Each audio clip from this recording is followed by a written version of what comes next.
Star வேட்பாளர்கள் களமிறங்கக்கூடிய தொகுதிகளில் ஒன்று விருதுநகர் நாடாளுமன்ற தொகுதி. விருதுநகர் நாடாளுமன்ற தொகுதியில் போட்டியிடக்கூடிய பாஜக வேட்பாளர் ராதிகா சரத்குமாரும் தேமுதிக வேட்பாளர் விஜய பிரபாகரனும் பரஸ்பரம் வாழ்த்துக்களை தெரிவித்துக் கொண்டாங்க.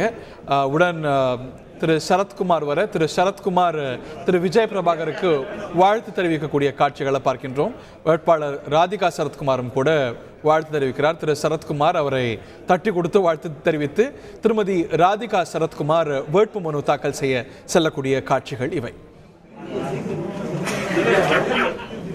விருதுநகர்ல பாஜக வேட்பாளராக களமிறங்குகிறார் ராதிகா சரத்குமார். அவர் வேட்புமனு தாக்கல் செய்ய உடன் பாஜக நிர்வாகிகள் திரு சரத்குமார் உள்ளிட்டோர் இருக்கக்கூடிய காட்சிகளை பார்க்கின்றோம். விருதுநகரிலிருந்து பார்க்கக்கூடிய காட்சிகள் சுவாரஸ்யமானவை.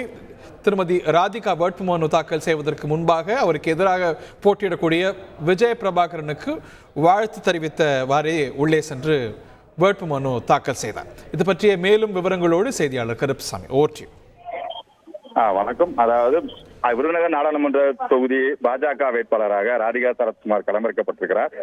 தற்பொழுது நேற்று முதல் அவர் சட்டமன்ற அலுவலகங்களில் உள்ள கூட்டணி கட்சி நிர்வாகிகள் மற்றும் பாஜகவினுடைய ஆதரவு கோரி பிரச்சாரம் மேற்கொண்டார். இந்த நிலையில் இன்று காலை தன்னுடைய கணவருடன் விருதுநகரில் உள்ள அருள்மிகு பராசக்தி மாரியம்மன் கோவிலில் சாமி தரிசனம் செய்து அங்கிருந்து தன்னுடைய தொண்டர்களுடன் ஊர்வலமாக மாவட்ட ஆட்சியர் அலுவலகத்துக்கு வருகை புரிந்த திருமதி ராதிகா சரத்குமார் இன்று மாவட்ட தேர்தல் நடத்தும் அலுவலரான ஜெயசீலனிடம் தன்னுடைய வேட்புமனுவை தாக்கல் செய்தார். பின்னர் அவர் உறுதிமொழியும் எடுத்துக்கொண்டார்.